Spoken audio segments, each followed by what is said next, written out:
그리스도인 부모의 사명이라는 제목으로 말씀을 증거하도록 하겠습니다. 만약에 이제 자녀가 없는 분들도 요즘에 계시니까 그런 분들은 이제 전도 대상자를 좀 생각하거나 아니면 만약에 교사다 그러면 내가 담당하는 아이들을 생각하면서 이 말씀을 좀 본인에게 적용하는 그런 시간이 됐으면 좋겠어요. 제가 느끼기에 갈수록 참 세대 간의 갈등과 세대 간의 단절이 심각하다라는 것을 느낍니다. 예전에는 한 세대 하면 여러분 얼마로 알고 계셨습니까? 대략 한 30년이 한 세대라고 사람들이 생각을 했어요. 그런데 갈수록 이 세대라고 하는 것이 짧아집니다. 작년 5월에 한국 리서치라는 그 기관에서 조사한 바에 따르면 한 세대를 도대체 어떻게 생각하느냐라고 물었는데 위아래로 각각 6살씩, 그러니까 10년 조금 넘는, 그게 이제 한 세대로 이렇게 정의를 하는 거예요. 그러니까 여러분, 자녀들 하면 이제 보통 20살 이상 차이가 나잖아요, 자녀들. 그러니까 거의 뭐 2세대 그 이상 차이가 난다고 생각하시면 되는 겁니다. 그러니까 자녀들이 부모를 봤을 때 세대 차이를 느낄 수밖에 없는 거예요. 그리고 부모가 자녀들을 봤을 때 정말 심각하구나, 그 단절감을 느낄 수밖에 없다라는 겁니다. 우리가 살아가는 시대가 그렇게 빨리빨리 바뀌어가고 있어요. 자, 이렇게 되다 보니까 가정에서 부모, 특별히 이 아버지의 존재감이 점점 약화되고 있다고 합니다. 올 초에 발표된 이 조사에 따르면 아버지의 존재감이 약화되는 이유가 뭔가라고 하는 부분에 대해서 대화와 소통의 문제를 이제 한 46% 1등으로 그걸 꼽았어요. 그러니까 집에서는 그래도 엄마는 자주 보기 때문에 소통이 되는데 아버지랑은 소통이 안 된다. 그러니까 세대 차이를 더 많이 느끼게 되는 것입니다. 여러분, 자녀들을 키우는 입장에서 이 통계가 정말 피부에 와닿지 않습니까? 이런 세대 차이가 가장 큰 영향을 미치는 것은 제가 생각했을 때 이 믿음의 영역인 것 같아요. 신앙의 영역. 우리가 코로나를 한 2년 이제 한 몇 개월 이렇게 지나는 동안에 우리 믿음이 이제 많이 약해지고 우리 믿음의 민낯이 참 드러나게 됐는데, 가장 큰 그 믿음의 피해를 본 그 계층이 우리 자녀들인데 특별히 청소년들입니다. 중고등학생들. 제가 어제 이승혜 전도사님한테 들으니까 자기 친구가 사역하는 교회에 중고등부가 코로나 이전에 있었는데 코로나 이후에 없어졌다고 합니다. 그냥 중고등부가 사라졌대요. 애들이 더 이상 교회를 나오지 않는 것입니다. 정말 심각한 거죠. 여러분, 우리가 단지 주일에만 그냥 교회 나오는, 그냥 예배 드리는 그러한 사람이 아니라 내가 예수님을 정말 나의 주로 영접하고 내가 예수님을 따라서 살기로 그렇게 예수님을 믿는 그리스도인이라면 우리는 자녀들의 이 문제에 대해서 매우 심각하게 고민을 해야 됩니다. 정말 내 자녀가 예수님을 알고 있는가? 예수님을 정말 믿고 있는가? 예수님과 인격적인 사귐을 갖는가? 그냥 주일날 내가 가자고 하니까 그냥 교회에 나와서 주일학교 예배만 출석하고 있는 그런 종교인은 아닌가라고 하는 것을 우리가 살펴봐야 되는 거예요. 믿음이라는 것이 우리가 잘 알듯이 유전이 되지 않습니다. 이게 참 안타까운 사실이죠. 다른 건 다 유전이 되는데 믿음은 유전이 안 돼요. 아무리 훌륭한 믿음을 가지고 있는 목사, 사모라 할지라도, 그렇게 기도하고 자녀를 낳았다 할지라도요, 그 자녀가 저절로 예수님을 믿게 되거나 믿음을 갖게 되는 게 아니라는 말입니다. 그러니까 고민을 해야 되는 것입니다. 오늘 본문에서 하나님은 자기를 믿는 백성들을 향해서 부모의 사명의 가장 중요한 것이 바로 자녀들이 하나님을 경외하도록 하는 것이다 라고 말씀을 하고 계세요. 자, 2절 말씀 보십시오. 이렇게 얘기합니다. 곧 너와 네 아들과 네 손자들이 평생에 네 하나님 여호와를 경외하며. 자, 여기 너라고 하는 대상은 부모를 얘기를 하는 거예요. 근데 자녀들뿐만 아니라 손주들까지 하나님을 경외하는 자가 되게 하라. 그것도 잠시 동안, 한 몇 년 동안 그런 시기가 있었습니다. 그게 아니라 평생에 하나님을 경외하도록 만들어라. 그것을 부모의 사명으로 말씀을 하고 있다는 것입니다. 여러분은 어떻습니까? 자녀들에게 여러 가지 물질적인 지원, 여러 가지 필요한 것들 다 제공을 하지만 정작 신앙의 부분에 있어서는 정말 심각하게 고민하면서 내 자녀가 평생에 여호와를, 하나님을 경외하는가? 하나님을 두려워할 줄 알고 하나님을 하나님으로 대접할 줄 알며 하나님을 사랑할 수 있는가? 그 부분에 대해서 내가 다른 것은 다 자녀들에게 뒷받침을 하고 양육을 잘했지만 이 부분에 대해서 실패한다면 여러분 그것은 우리 가장 중요한 것을 놓친 것입니다. 하나님이 그 부분에 대해서 우리에게 책임을 물으실 거예요. 우리가 예수님을 모르고 하나님을 모르는 사람이라면 상관없습니다. 그러나 정말 내가 하나님을 압니다, 내가 하나님을 믿습니다, 예수님을 믿습니다 라고 한다면 이것이 가장 중요한 문제라는 거예요. 여러분의 자녀들은 어떻습니까? 여러분의 손주는 어떻습니까? 하나님을 압니까? 하나님을 예배하며 섬기고 있습니까? 하나님을 경외하고 있습니까? 만약 이 질문에 대해서 우리가 명확한 답을 예라고 내놓지 못한다면 오늘 우리가 이 말씀을 통해서 정말 다시 한번 도전받고 결단해야 될 거예요. 어떻게 하면 우리 자녀들이 예수님을 정말 믿을 수 있는, 하나님을 경외할 수 있는 그런 자녀들이 될 수 있을까요? 먼저는 우리 자녀들에게 하나님의 말씀을 가르쳐야 합니다. 하나님의 말씀을 가르쳐야 돼요. 자, 7절 우리 함께 읽어보도록 하겠습니다. 시작.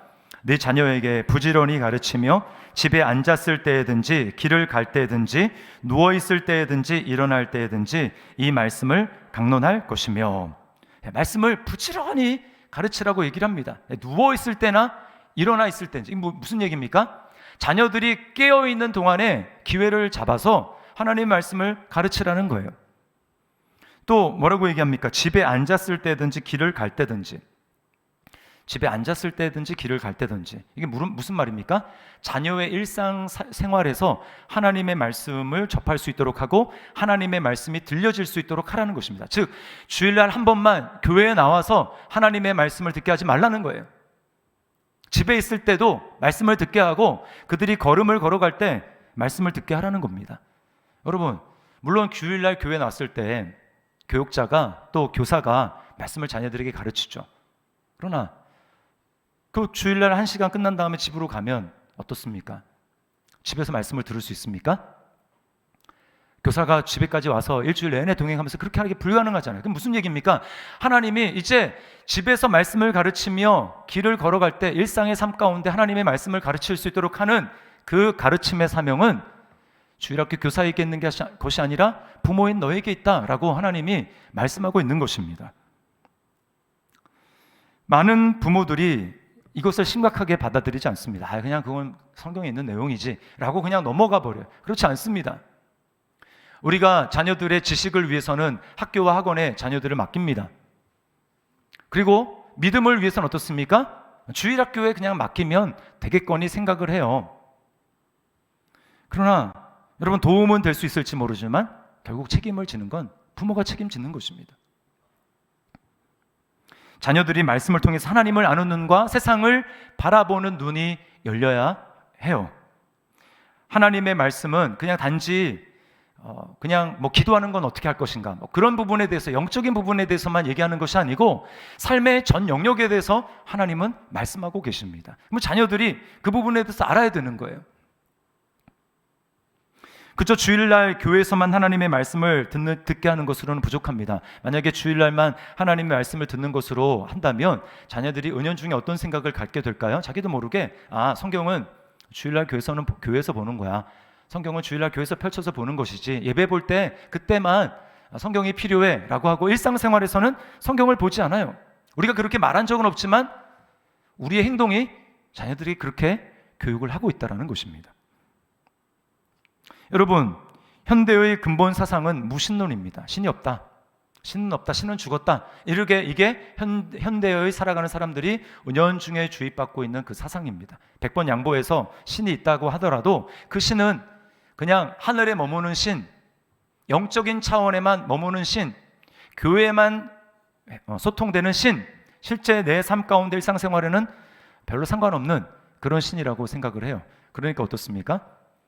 그 밖을 나가면 일상생활에서는 아무런 영향력이 없는 거예요. 일상생활에서는 그저 세상에서 가르침을 받고 대학 교육이든 뭐든 내가 교육을 받은 대로 세상의 가치관과 그렇게 사상을 가지고 그냥 살아가는 겁니다. 교회 다니는 꽤 많은 사람들이 그렇게 생각을 해요. 여러분, 그러나 예수님이 제자들을 가르친 모습을 한번 생각을 해보십시오. 예수님은 제자들을 강의실 안에서 갇혀서 제자들에게 말씀을 가르치지 않았습니다. 주님은 제자들과 일상생활을 함께 하시면서 말씀을 가르치셨어요. 길을 가다가 밭이 나왔다. 그러면 야, 너희가 보는 그 밭보다 더 중요한 것은 마음밭이다.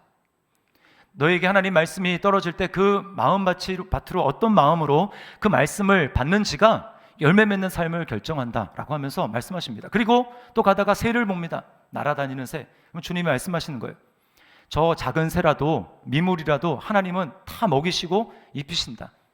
하물며 하나님께서 너희의 삶을 책임지시지 않겠느냐라고 하면서 주님은 우리에게 공급하시는 하나님에 대해서 말씀하시는 거예요. 무엇입니까? 일상생활에서 하나님이 말씀하신다라는 겁니다. 우리의 삶이 구체적인 삶에 하나님의 말씀이 연관되어 있다라는 거예요. 하나님의 말씀은 이처럼 우리의 삶에 긴밀하게 연관되어서 말씀이 들려져야 하고 자녀들에게 가르쳐져야 하는 것입니다. 그래야 구체적으로 하나님의 말씀에 순종할 수가 있는 거예요. 성경은 삶의 전반에 대해서 얘기를 합니다.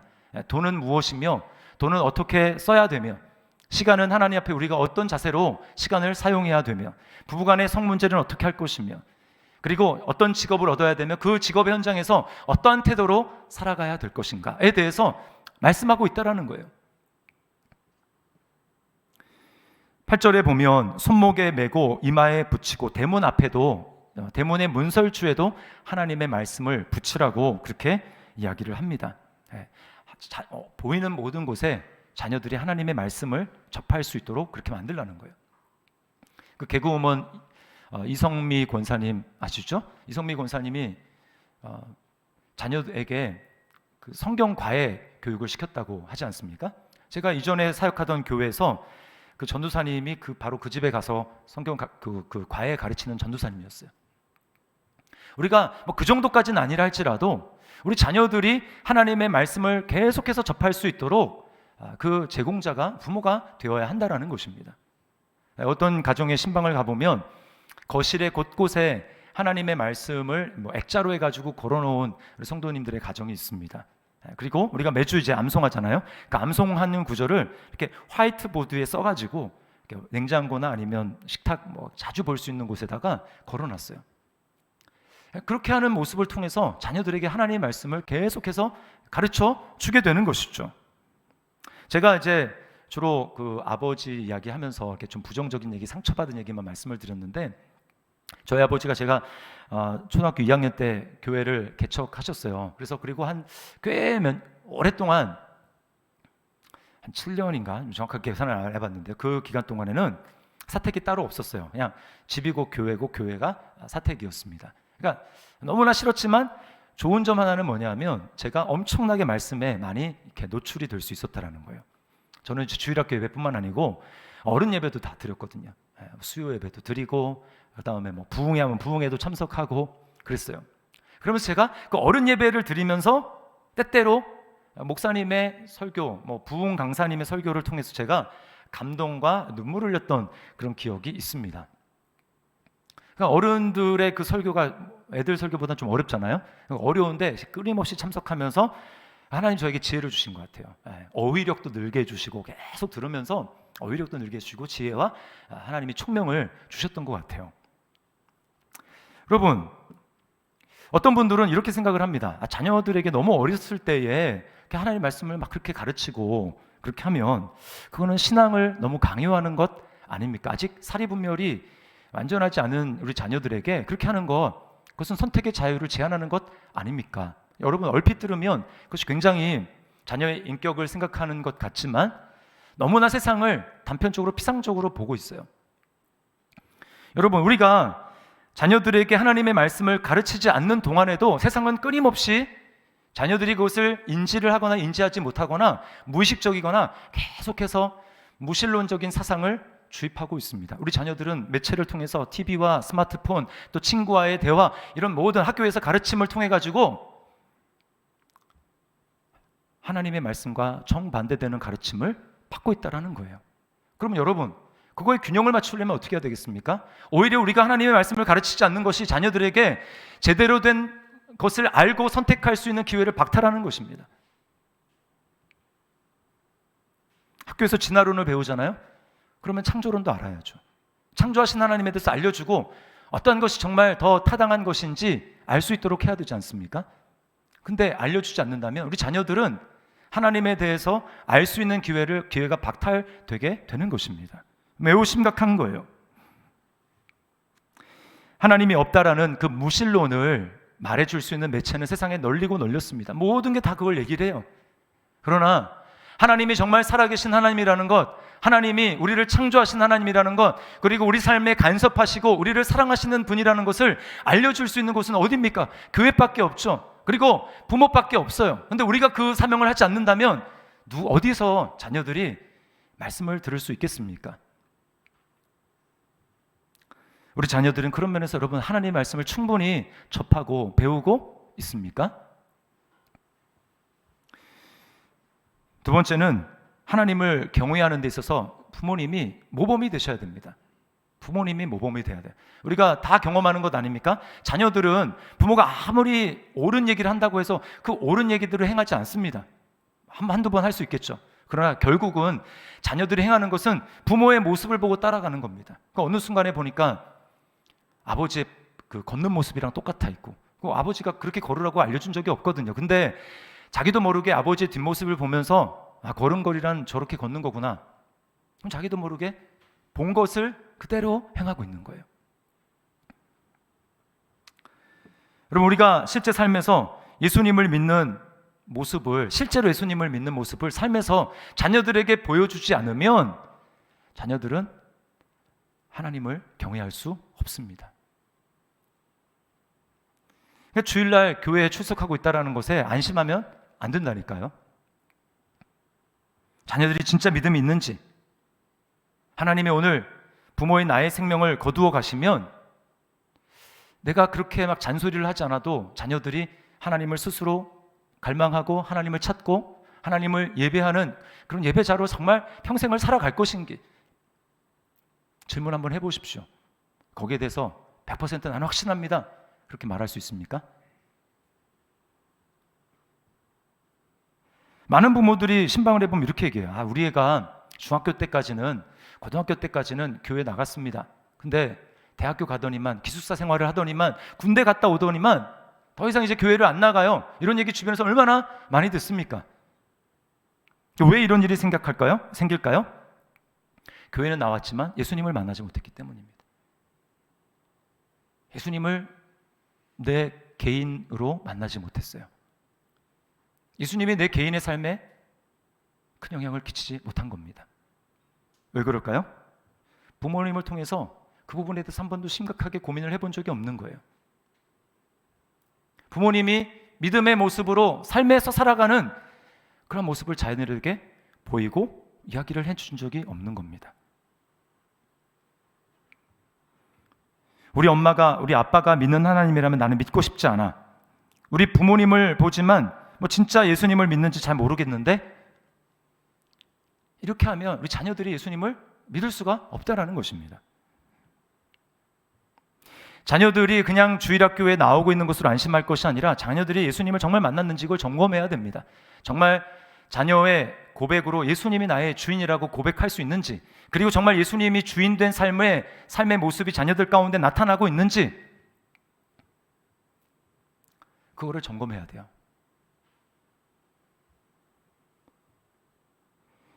예수님을 위해서 살기로, 하나님의 나라를 위해서 그 비전을 가지고 살기로 결단하고 있는지. 오늘 그래서 부모 세대를 향해서 하나님은 이렇게 말씀하십니다. 자, 5절 말씀을 우리 같이 한번 읽어보겠습니다. 시작. 너는 마음을 다하고 뜻을 다하고 힘을 다하여 네 하나님 여호와를 사랑하라. 네, 자녀들에 대해서 하나님을 경외하기를 가르쳐라 라고 하는 영역에서 주님은 지금 뭐라고 말씀하시면 너가 먼저 하나님을 사랑하라는 거예요. 마음을 다하고 뜻을 다하고 힘을 다해서 하나님을 사랑해라. 전인격적으로 하나님을 사랑해라. 여러분의 자녀들이 평생 하나님을 떠나지 아니하고 하나님을 경외하는 그런 자녀들이 되기를 바라십니까? 안 바라십니까? 바라실 거예요, 다. 그렇다면 여러분이 하나님을 사랑하셔야 됩니다. 저 교회 나오고 있어요. 그게 아니고 하나님을 사랑하셔야 됩니다. 사랑한다는 건 무엇입니까? 거기는 전폭적인 신뢰가 들어가는 거예요. 전폭적인 신뢰. 상황과 상관없이 내가 하나님을 따르겠습니다. 내가 하나님을 사랑하겠습니다. 그 전폭적인 신뢰 아닙니까? 그러나 안타깝게도 많은 사람들이 하나님을 사랑한다고 말을 하면서 전인격적으로 따르지 않습니다. 하나님이 하시는 일이 내 생각에 맞으면 따라가겠다고 말을 합니다.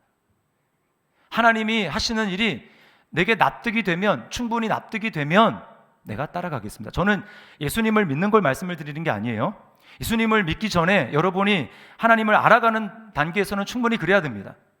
납득이 되고 충분히 설명이 되고 이해가 되고 그렇게 해서 충분히 한 다음에 정말 이분이 믿을 만한 분이구나. 그래서 내 삶을 드리고 그 예수님을 믿기로 할 것 아닙니까? 따라가기로 할 것 아닙니까? 그거 말고 이미 예수님을 믿은 다음에 말씀을 드리는 거예요. 예수님을 믿었습니다. 예수님을 나의 주인으로 삼았습니다. 거듭났다고 얘기를 합니다. 하나님의 백성이 됐다고 얘기를 해요. 그런데 그렇다면 어떻게 해야 됩니까?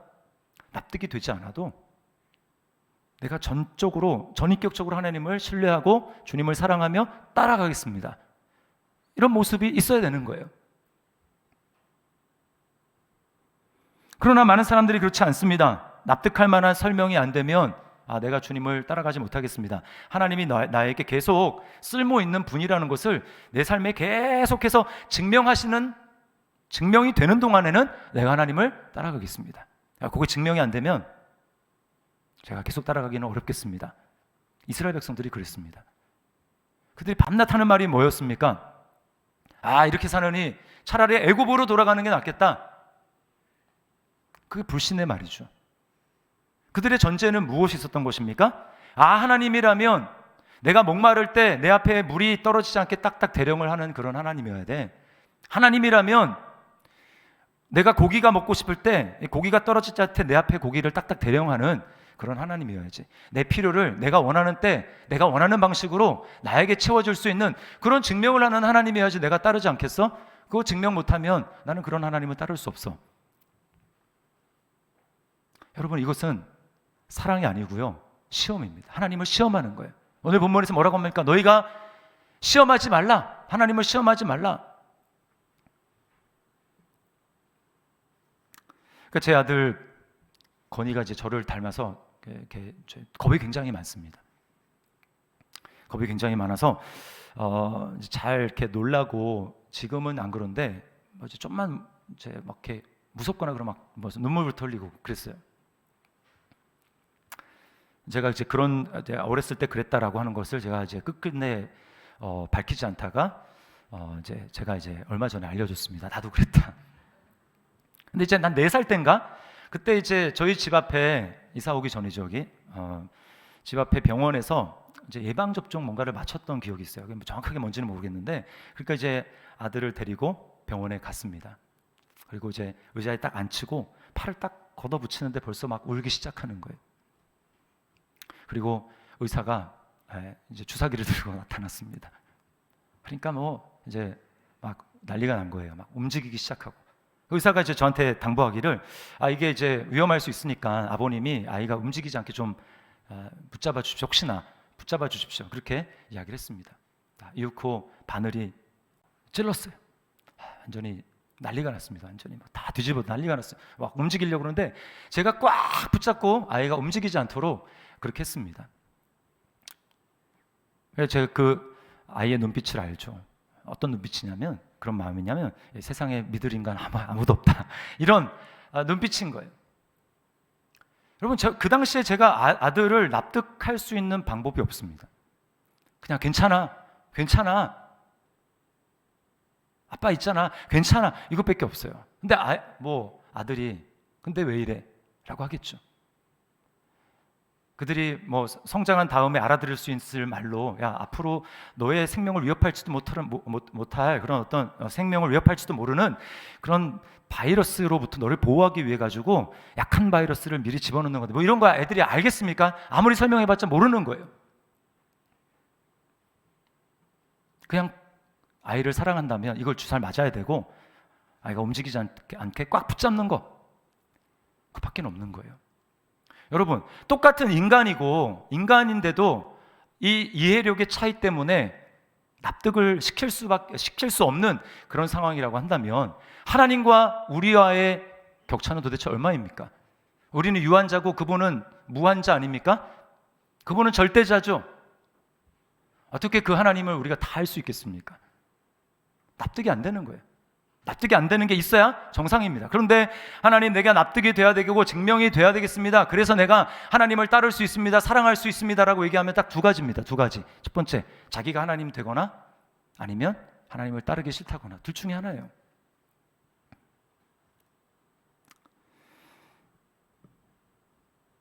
여러분, 이렇게 부모가 이해가 되지 않는 상황이라 할지라도 내가 하나님을 전인격적으로 사랑하고 내가 그분을 신뢰하며 따라가겠습니다 라고 하는 모습을 삶 가운데 계속해서 보여주게 될 때, 자녀들에게 보여주게 될 때 반드시 이렇게 자녀들이 얘기하는 타이밍이 옵니다. 그게 20절이에요. 20절. 자, 20절을 보세요. 후일에 내 아들이 내게 묻기를 우리 하나님 여호와께서 명령하신 증거와 규례와 법도가 무슨 뜻이냐 하거든. 자, 이렇게 묻는 때가 반드시 온다라는 겁니다.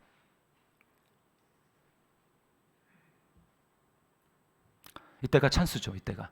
네. 여러분, 이때 무엇을 자녀들에게 얘기를 해줘야 되겠습니까? 이때. 그때 바로 은혜의 하나님에 대해서 얘기를 해줘야 됩니다. 은혜의 하나님. 하나님이 얼마나 사랑이 많으시고 하나님이 얼마나 은혜로운 분이신지를 자녀들에게 이야기를 해줘야 돼요. 오늘 본문에 소개되는 하나님을 보십시오. 10절과 11절에 보면 이스라엘 백성들이 가나안 땅에 들어갔을 때 얻게 되는 것들, 공짜로 거저 얻게 되는 것들에 대해서 이야기를 합니다. 성읍이 거저 주어질 것이며 아름다운 물것들이 가득 찬 집이 거저 주어질 것이며 그리고 너희가 심지 않았던 아름다운 과일들이 너에게 거저 주어질 것이다. 하나님이 그냥 거저 주신다고 말씀을 합니다. 무엇보다도 감사한 건 뭐예요? 하나님이 애굽에서 종살이라며 노예 생활하던 이스라엘 백성들을 거기서 해방시켜 주셨다는 거예요. 구원을 해주셨다는 것입니다. 21절을 함께 읽어보겠습니다. 시작. 너는 내 아들에게 이르기를 우리가 옛적에 애굽에서 바로의 종이 되었더니 여호와께서 권능의 손으로 우리를 애굽에서 인도하여 내셨나니. 종에서 해방시켜 주신 너무나 좋으신 하나님. 여러분, 이스라엘 백성들이 어떻게 그 바로의 압제로부터 해방이 되었습니까? 어떻게 그들이 자유하게 됐습니까? 똑같이 그들은 사실은 이 죽음의 위협으로부터 벗어나지 못했죠. 하나님의 칼을 든 이 죽음의 천사가 애굽 온 지역을 다 다니면서 심판을 행하지 않습니까? 곳곳에 곡소리가 들리고 통곡소리가 들리고 죽음의 그림자가 막 드려져 있을 때 이스라엘 백성들이 거기서 벗어날 길은 딱 하나밖에 없었어요. 무엇입니까? 오늘 말씀을 문설주에다가 기록했다라고 하는 그 문설주에 어린 양의 피가 발라져 있던 것입니다. 어린 양의 피가 발라진 거예요. 죽음의 천사가 가다가 그 피를 보고 이 집에는 이미 안에 있는 식구들을 위해서 누군가가 대신 죽었구나, 대신 희생됐구나 라고 하는 그 희생의 피를 보고 이미 심판을 받았기 때문에 그 집을 넘어가는 것입니다. 이게 유월절이죠. 약 1000년 후에 이 땅에 유월절 어린 양으로 오신 예수 그리스도로 말미암아 이제는 이스라엘 백성들뿐만 아니라 모든 사람들이 예수 그리스도가 나를 위해서 십자가에서 죽으시고 부활하셨다라고 하는 그 사실을 믿기만 하면 그 마음의 문설주에 피가 발라져서 하나님의 심판이 넘어가게 되는 이 놀라운 은혜를 주셨다라는 거예요. 그래서 세례 요한은 뭐라고 얘기했습니까? 자기에게 세례를 받으러 오는 그 예수님을 보고 세상 죄를 지고 가는 하나님의 어린 양이로다. 그 어린 양의 피 안에 머무는 사람들에게 죄에서부터 그리고 영원한 하나님의 심판과 죽음으로부터 벗어나는 놀라운 은혜를 하나님이 주신 것입니다. 이 주님에 대해서 말해줘야, 하나님의 은혜에 대해서 말해줘야 되는 거예요. 우리가 그 자격이 있어서 그 은혜를 받은 게 아니잖아요. 우리는 반역자 아닙니까? 하나님이 이 세상을 만드셨어요. 우리도 만드셨습니다. 만드신 분이 마음대로 하시는 거죠. 만드신 분이 통치하시고 다스리는 것 아닙니까? 그러나 우리는 하나님을 하나님으로 인정하지 않았어요. 콧방귀를 끼고 내 스스로 내가 원하는 방식대로 살았습니다. 여러분, 이건 반역이죠.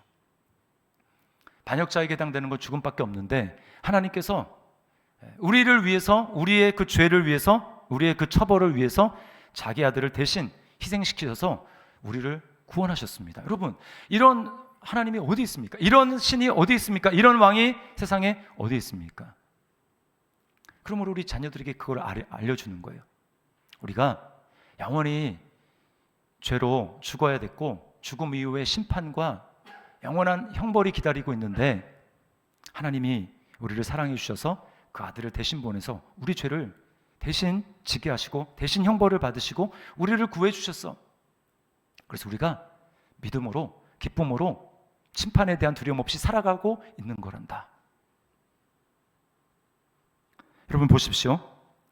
문설주에 말씀이 기록되기 전에 뭐가 먼저 있었습니까? 피가 먼저 있었어요. 문설주에 피가 먼저 발라져서 그들이 구원받으니까, 그 은혜에 대한 감격이 있으니까 어떻게 합니까? 그 다음에 그 문설주에다가 말씀을 기록하는 것입니다. 이 순서를 바꾸면 안 됩니다. 우리는 거꾸로 할 때가 많아요. 주님을 왜 믿어야 되는지, 예수님을 왜 믿어야 되는지, 그 예수님을 왜 따라가야 되는지, 순종해야 되는지 말해주지 않고 그냥 성경 읽어라, 기도해라, 이렇게 해라 라고 말하니까 아이들이 예수님을 모르는 것입니다. 은혜의 하나님을 모르는 거예요. 제가 어렸을 때 큰 과정이 그랬어요. 그냥 말하라고 하니까 하나님도 내게 계속해서 뭔가를 요구하시고, 율법적인 하나님, 두려운 하나님으로 다가오는 거예요. 은혜의 하나님에 대해서 말해주지 않으니까.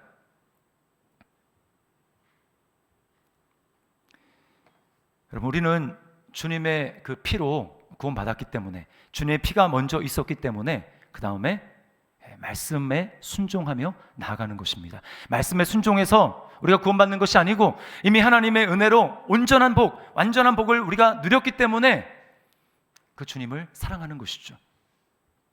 여러분, 십자가에 나타난 예수님의 사랑보다 하나님이 우리에게 자신이 신뢰할 만한 분이라는 것을 더 잘 증명하는 것들이 어디 있습니까? 그거로 다 증명된 거 아닌가요? 우리를 위해서 가장 귀한 예수님을 희생시키고 우리를 위해서 그 희생시켜서 구원을 해주셨는데, 여러분, 어떤 증명이 더 필요합니까? 어떤 납득이 더 필요합니까? 그분은 나를 위해서 아들을 희생하신 너무나 좋은 분이지, 그러니까 때때로 내 삶 가운데 이해가 되지 않는 일이 일어난다 할지라도 나는 그 하나님을 신뢰할 수 있어, 나는 그 예수님을 신뢰할 수 있어, 끝까지 그 주님을 따라갈 수 있어 라고 믿고, 그렇게 전폭적으로, 전인격적으로 하나님을 따라가는 것, 이것이 사랑하는 모습인 것입니다. 이번 주부터 성경학교가 시작이 됩니다. 여러분의 자녀들을 그냥 보내는 것으로 만족하지 마시고 자녀들을 위해서 기도하세요. 여러분, 어떤 분들은 너무나 자녀들이 지금 멀리 가 있는 것 같기 때문에 정말 될 수 있을까? 정말 가능할까? 이런 마음에 좀 절망 아닌 절망을 가진 분들이 있을 거예요. 그러나 여러분, 낙심하지 마십시오. 여러분보다 우리 주님이 여러분의 자녀를 더 사랑하세요. 더 구원하기를 원하십니다.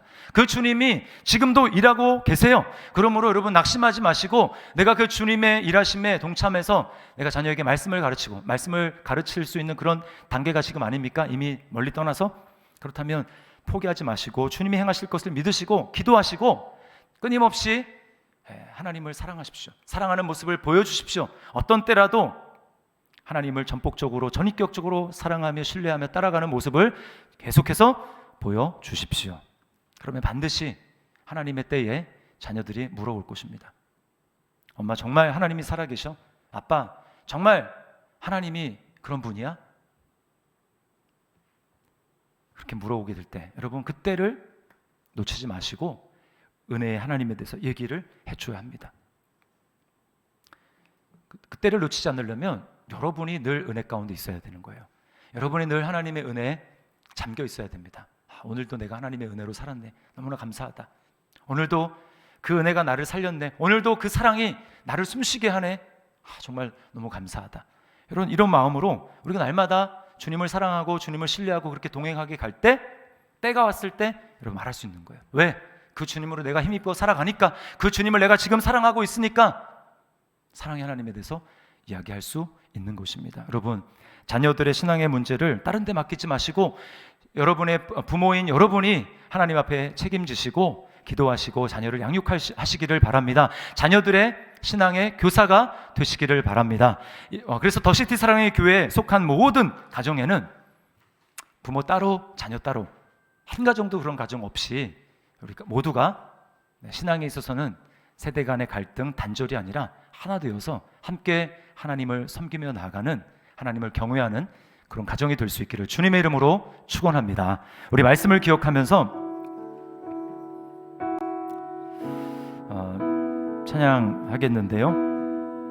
주님 손에 맡겨드리리 라는 찬양이에요. 여기 보면 주와 함께 걸어가리라 모든 길을 주 신뢰해 주 뜻 안에 나 살아가리 내가 믿는 분 예수, 내가 속한 분 예수. 그러니까 우리가 하나님을 사랑하는 게, 우리가 하나님의 말씀대로 따라가는 게 중요합니다. 본을 보여야 돼요. 그러려면 이 시간 이 찬양으로 우리의 고백으로 드렸으면 좋겠습니다. 우리 찬양 하나님 앞에 드리겠습니다.